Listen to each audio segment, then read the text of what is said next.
Kalau kita tahu kepada siapa kita percaya, kalau Tuhan suruh, kita nggak ragu bukan karena perintahnya, tapi siapa yang memberi perintah. Kita itu beriman pada karakternya. Tuhan nggak akan bohongin aku, Tuhan nggak akan menipu, Tuhan nggak akan mengecewakan, nanti ujungnya saya tidak akan kecele. Karena saya kenal siapa yang berfirman. Jadi iman itu bukan pada perintah Tuhan, tapi pada Tuhan. Karena itu perintahnya tidak sukar. Karena kita percaya pribadinya. Karena kita percaya karakternya. Karena kita percaya moralitas Allah itu sempurna. Karena kita percaya maksud Tuhan itu mulia. Tuhan itu tidak ingin mencelakakan kita. Dia punya rancangan damai sejahtera, memberi kita masa depan penuh pengharapan. Tapi jalan ke sana seringkali kita tidak tahu tempat yang kita tujui nanti. Kita tidak mengerti. Tuhan bilang masa depan pengharapan, tetapi kok aku dituntun ke situ? Kok dituntun kepada kematian daging? Kok disuruh mengampuni? Kok disuruh ngalah?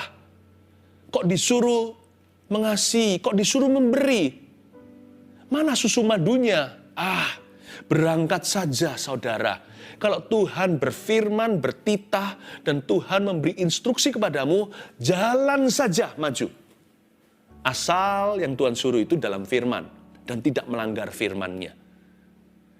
Apalagi kalau tertulis jelas-jelas, mengampuni, mengasihi, memberi, berdoa. Itu tertulis kan? Udah nggak usah dipikir dua kali lagi. Ya nggak tertulis saja, asal dalam firman. Kalau itu kesaksian roh di dalam diri kita, Tuhan bilang maju. Atau Tuhan berkata tunggu. Apalagi kalau diberikan konfirmasi peneguhan-peneguhan, baik lewat kejadian atau lewat orang lain. Sebab kalau Tuhan mau melakukan sesuatu dalam hidupmu, Tuhan tidak akan membiarkan Anda meraba-raba, apalagi meraba-raba dalam kegelapan. Tuhan pasti memberikan rambu-rambu dan tanda-tanda. Tuhan akan melakukan sesuatu tanpa terlebih dahulu memberitahu para nabi. Bukan berarti kita disuruh cari nubuatan kemana-mana atau cari nabi dan nabi, ya bukan.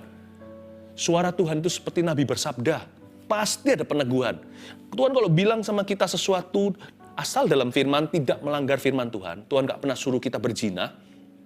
Tuhan tidak suruh kita membunuh, Tuhan tidak pernah suruh kita korupsi, karena firman Tuhan berkata, di 10 perintah Allah jangan mencuri.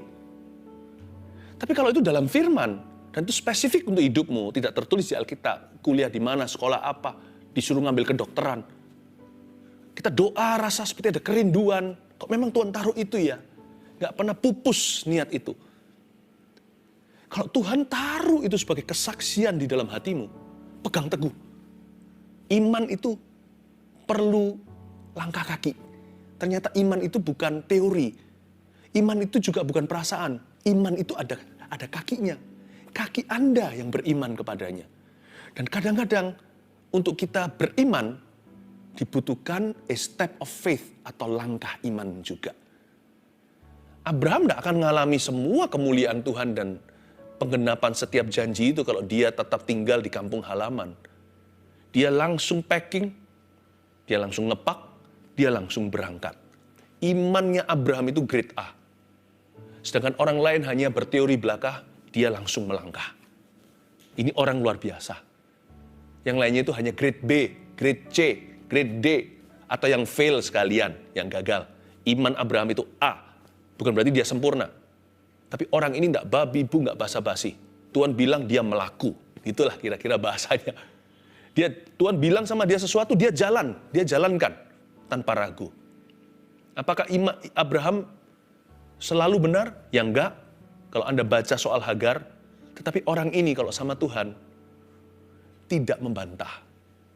Imannya iman berangkat. Garis bawahi kata itu tadi di ayat 8. Lalu ia berangkat.